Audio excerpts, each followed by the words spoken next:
కదా! ఇక్కడ నేనైతే బ్యాక్ నెక్ ఇప్పుడే కట్ చేయట్లేదండి. ఎందుకంటే ఇప్పుడు మనం ఈ బ్యాక్ పార్ట్‌ని బేస్ చేసుకొని ఫ్రంట్ పార్ట్‌ని కట్ చేసుకుంటాం కదా! ఫ్రంట్ పార్ట్‌ని కట్ చేసుకున్న తరువాత బ్యాక్ నెక్‌ని కట్ చేసుకోవాలి. ఇప్పుడైతే హ్యాండ్స్ ఎలా కట్ చేసుకోవాలో చూద్దాం.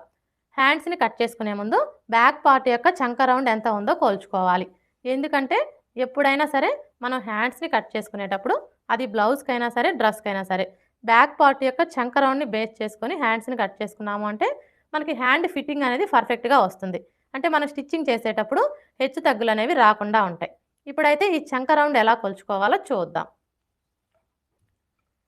ఈ చంక రౌండ్‌ని కొలుచుకునేటప్పుడు ఇక్కడి నుంచి టేప్‌ని ఈ విధంగా పెట్టేసుకొని ఇలా కొలుచుకోవాలి. చూసారా? మనకి చంక రౌండ్ ఎంత వచ్చింది? 9.5 ఇంచులు. ఇప్పుడు ఈ 9.5 ఇంచులో 1 ఇంచి తగ్గించుకోవాలి.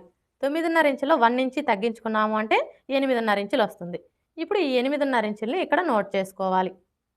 మీ బ్లౌజ్‌కి చంక రౌండ్‌ని కొలుచుకున్నప్పుడు ఎంతైతే వస్తుందో అందులో నుంచి 1 ఇంచి తగ్గించుకొని ఈ విధంగా నోట్ చేసుకోవాలి. అంటే మనం హ్యాండ్స్‌ని కట్ చేసుకోవాలి అంటే క్లాత్ యొక్క వెడల్పు వచ్చేసి 8.5 ఇంచులు వచ్చేలాగా ఫోల్డ్ చేసుకోవాలనమాట. ఇప్పుడైతే హ్యాండ్స్ ఎలా కట్ చేసుకోవాలో చూద్దాం. హ్యాండ్స్‌ని కట్ చేసుకునేటప్పుడు ఈ ఓపెన్స్ 2 కూడా మన వైపు ఉండేలా చూసుకొని, ఈ ఫోల్డింగ్ వచ్చేసి మనకు ఆపోజిట్‌లో ఉండేలా చూసుకొని, ఇలా 4 మడతలు వచ్చేలాగా ఫోల్డ్ చేసుకోవాలి. ఇలా ఫోల్డ్ చేసుకున్న తర్వాత, ఇప్పుడు క్లాత్ వెడల్పు ఎంత ఉందో కొలుచుకోవాలి. చూడండి క్లాత్ వెడల్పు వచ్చేసి 8 ఇంచులుంది.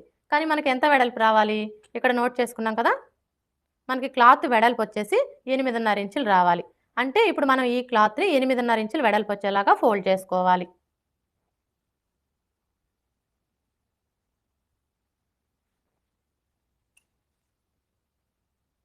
ఇప్పుడు చూడండి మనకి 8.5 ఇంచులు కరెక్ట్‌గా సరిపోయింది. ఈ విధంగా మనకి క్లాత్ ఎంత వెడల్పు అయితే కావాలో అంత వెడల్పు వచ్చేలాగా ఫోల్డ్ చేసుకోవాలి. ఇలా ఫోల్డ్ చేసుకున్న తరువాత ఇప్పుడు ఈ చివరన ఎడ్జెస్ సమానంగా ఉండడం కోసం ఒక లైన్ డ్రా చేసుకోవాలి. ఇలా డ్రా చేసుకొని ఈ ఎక్స్ట్రా క్లాత్‌ని కట్ చేసుకోవాలి. ఇలా కట్ చేసుకున్న తరువాత ఇప్పుడు ఈ చివరన మీరు పైపింగ్ వేసుకోవాలి అనుకుంటే పావించి మార్జిన్‌తో లైన్ అనేది డ్రా చేసుకోవాలి. అదే హెమ్మింగ్ పట్టీ వేసుకోవాలి అనుకుంటే 1.25 ఇంచుల మార్జిన్‌తో లైన్ అనేది డ్రా చేసుకోవాలి. ఇలా డ్రా చేసుకున్న తరువాత ఇప్పుడు హ్యాండ్ పొడవుని మార్క్ చేసుకోవాలి. హ్యాండ్ పొడవుని మార్క్ చేసుకునేటప్పుడు ఇక్కడ చూడండి మనం కింది వైపున ఖర్చు కోసం పావించుకు మార్క్ చేసుకున్నాం కదా! కరెక్ట్‌గా ఈ మార్కింగ్ దగ్గర నుంచి హ్యాండ్‌ని ఈ విధంగా పెట్టేసుకొని ఇక్కడ చూడండి మనకి హ్యాండ్ జాయింట్ కనిపిస్తుంది కదా! ఈ జాయింట్ దగ్గర ఒక మార్క్ చేసుకోవాలి. అలాగే ఖర్చు కోసం హాఫ్ ఇంచి ఎక్స్ట్రా మార్క్ చేసుకోవాలి. ఇలా మార్క్ చేసుకున్న తరువాత ఇప్పుడు మనకి ఇక్కడ హ్యాండ్ పొడవు వచ్చేసి ఖర్చులతో కలిపి ఎంత వచ్చిందో కొలుచుకోవాలి. చూసారా? హ్యాండ్ పొడవు వచ్చేసి ఖర్చులతో కలిపి 10.25 ఇంచులు వచ్చింది. ఇప్పుడు ఇదే 10.25 ఇంచుల్ని ఇక్కడ కూడా మార్క్ చేసుకోవాలి. ఇలా మార్క్ చేసుకున్నాము అంటే స్ట్రెయిట్‌గా లైన్ డ్రా చేసుకోవడానికి ఈజీగా ఉంటుంది. ఇప్పుడు ఈ 2 మార్కింగ్‌ని కలుపుతూ స్ట్రెయిట్‌గా ఒక లైన్ డ్రా చేసుకోవాలి.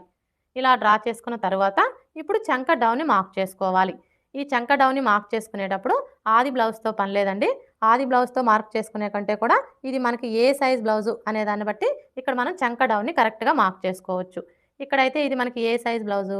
పెద్ద సైజ్ బ్లౌజు. నార్మల్‌గా అయితే మనం చిన్న సైజ్ బ్లౌజులకొచ్చేసి చంక డౌన్ 3 ఇంచులకి మార్క్ చేసుకుంటాము. అదే పెద్ద సైజ్ బ్లౌజులకైతే 3.5 ఇంచులకి మార్క్ చేసుకుంటాం కదా! కానీ ఈ బ్లౌజ్‌కొచ్చేసి మనకి నడుము లూజ్ ఎంత వచ్చింది? 30.5 ఇంచులు వచ్చింది కదా! అంటే ఈ బ్లౌజ్‌కి ఇక్కడ చంక డౌన్ అనేది 3.25 ఇంచులు తీసుకుంటే వీళ్ళకి కరెక్ట్‌గా సరిపోతుంది. చూడండి ఇక్కడి నుంచి 3.25 ఇంచులకి మార్క్ చేసుకోవాలి. ఇదే 3.25 ఇంచుల్ని ఇక్కడ కూడా మార్క్ చేసుకొని స్ట్రెయిట్‌గా ఒక లైన్ డ్రా చేసుకోవాలి. ఇలా డ్రా చేసుకున్న తర్వాత ఇప్పుడు హ్యాండ్ లూజ్‌ని మార్క్ చేసుకోవాలి. చూడండి హ్యాండ్ లూజ్‌ని మార్క్ చేసుకునేటప్పుడు హ్యాండ్‌ని లూజ్ అనేది లేకుండా ఈ విధంగా టైట్‌గా పట్టుకొని ఇలా మార్క్ చేసుకోవాలి. ఇలా మార్క్ చేసుకున్న తరువాత ఇప్పుడు చంక లూజ్‌ని మార్క్ చేసుకోవాలి. ఈ చంక లూజ్‌ని మార్క్ చేసుకునేటప్పుడు మనకి ఆది బ్లౌజ్‌తో పని లేదండి. ఎందుకంటే ఇక్కడ మనం హ్యాండ్స్‌ని బ్యాక్ పార్ట్ యొక్క చంక రౌండ్‌ని బేస్ చేసుకొని కట్ చేసుకుంటున్నాం కాబట్టి, మనం ముందుగా కట్ చేసుకున్న ఈ బ్యాక్ పార్ట్‌ని తీసుకొని ఇక్కడ మనం ఖర్చు కోసం ఎంతైతే తీసుకున్నామో అదే ఖర్చుని ఇక్కడ మార్క్ చేసుకున్నాము అంటే మనకి చంక లూజ్ అనేది కరెక్ట్‌గా వచ్చేస్తుంది. ఇక్కడ చూడండి మనం ఖర్చు కోసం ఎంత తీసుకున్నాము? 1.5 ఇంచులు. ఇప్పుడు ఈ 1.5 ఇంచుల్ని ఇక్కడి నుంచి ఇలా మార్క్ చేసుకోవాలి. ఇలా మార్క్ చేసుకున్న తరువాత ఇప్పుడు ఈ 2 మార్కింగ్‌లని కలుపుతూ ఒక లైన్ డ్రా చేసుకోవాలి. చూడండి మీరు ఈ లైన్ డ్రా చేసుకునేటప్పుడు ఇవి వచ్చేసి మనకి ఎల్బో హ్యాండ్స్ కాబట్టి ఎల్బో హ్యాండ్స్ ఫిట్టింగ్ పర్ఫెక్ట్గా రావాలి అంటే ఈ లైన్ అనేది స్ట్రైట్గా కాకుండా ఈ విధంగా కరువు షేప్ వచ్చేలాగా డ్రా చేసుకోవాలి. ఇలా డ్రా చేసుకున్న తర్వాత ఇప్పుడు ఇక్కడ మనం ఖర్చు కోసం 1.5 ఇంచులు తీసుకున్నాం కదా, ఇప్పుడు ఇదే 1.5 ఇంచుల్ని ఇక్కడ కూడా మార్క్ చేసుకొని ఇంకొక లైన్ డ్రా చేసుకోవాలి.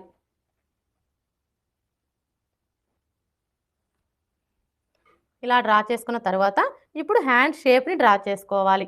ఈ హ్యాండ్ షేప్ని డ్రా చేసుకోవడం కోసం ఈ ఫోల్డింగ్ దగ్గర నుంచి 2 ఇంచులకి మార్క్ చేసుకోవాలి. ఇలా మార్క్ చేసుకొని ఇప్పుడు ఇక్కడ నుంచి ఈ మార్కింగ్ దగ్గరికి ఈ విధంగా ఒక లైన్ డ్రా చేసుకోవాలి. ఇలా డ్రా చేసుకున్న తర్వాత ఇప్పుడు ఈ కార్నర్ దగ్గర నుంచి ఒక 1/4 ఇంచు కిందికి మార్క్ చేసుకోవాలి. ఇప్పుడు మరలా ఈ ఫోల్డింగ్ దగ్గర నుంచి ఈ విధంగా 1 ఇంచ్కి మార్క్ చేసుకోవాలి. ఇలా మార్క్ చేసుకున్న తర్వాత ఇప్పుడు ఈ మార్కింగ్ దగ్గర నుంచి స్టార్ట్ చేసుకొని ఈ మార్కింగ్ని కలుపుతూ ఇలా కొంచెం కొంచెం డౌన్ చేసుకోవాలి. ఇప్పుడు మరలా ఇక్కడ నుంచి స్టార్ట్ చేసుకొని ఇలా ఒక 1/4 ఇంచు కిందికి డౌన్ చేసుకోవాలి. ఇప్పుడు మనం మార్క్ చేసుకున్న విధంగా కట్ చేసుకోవాలి. ఈ విధంగా మార్క్ చేసుకొని కట్ చేసుకున్నాము అంటే మనకి హ్యాండ్ షేప్ అనేది పర్ఫెక్ట్గా వచ్చేస్తుంది.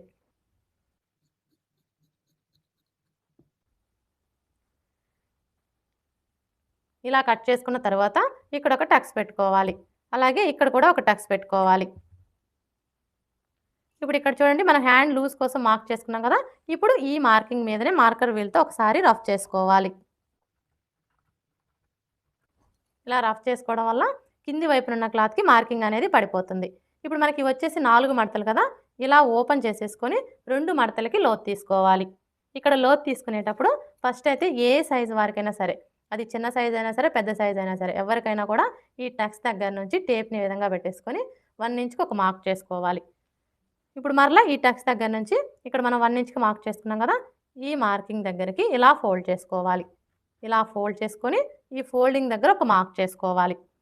ఇప్పుడు ఈ మార్కింగ్ దగ్గర లోతు తీసుకోవడం కోసం 3/4 ఇంచుకి మార్క్ చేసుకోవాలి. ఏ సైజు వారికైనా సరే ఈ విధంగా మనం లోతు అనేది 3/4 ఇంచు తీసుకున్నాము అంటే మనకి చంక దగ్గర ముడతలు అనేవి రాకుండా ఉంటాయి. ఒకవేళ బాగా సన్నగా ఉన్నారనుకోండి, అలాంటి వాళ్ళకి 1/2 ఇంచు తీసుకుంటే సరిపోతుంది. ఇక మిగతా ఎవరికైనా కూడా 3/4 ఇంచు తీసుకుంటే సరిపోతుంది. ఇప్పుడు ఈ టక్స్ దగ్గర నుంచి ఈ మార్కింగ్ దగ్గరికి ఈ విధంగా కలిపేసుకోవాలి. ఇప్పుడు మరలా ఇక్కడ నుంచి స్టార్ట్ చేసుకొని ఇక్కడ మనం 1 ఇంచుకి మార్క్ చేసుకున్నాం కదా, ఈ మార్కింగ్ దగ్గరికి ఈ విధంగా కలిపేసుకోవాలి. ఇప్పుడు మనం మార్క్ చేసుకున్న విధంగా కట్ చేసుకోవాలి. ఇలా కట్ చేసుకున్న తర్వాత మనం లోతు తీసుకున్న వైపున గుర్తు కోసం ఈ విధంగా ఒక టక్స్ పెట్టుకోవాలి. హ్యాండ్స్ ఎలా కట్ చేసుకోవాలో చూసారు కదా, ఇప్పుడు ఫ్రంట్ పార్ట్ ఎలా కట్ చేసుకోవాలో చూద్దాం.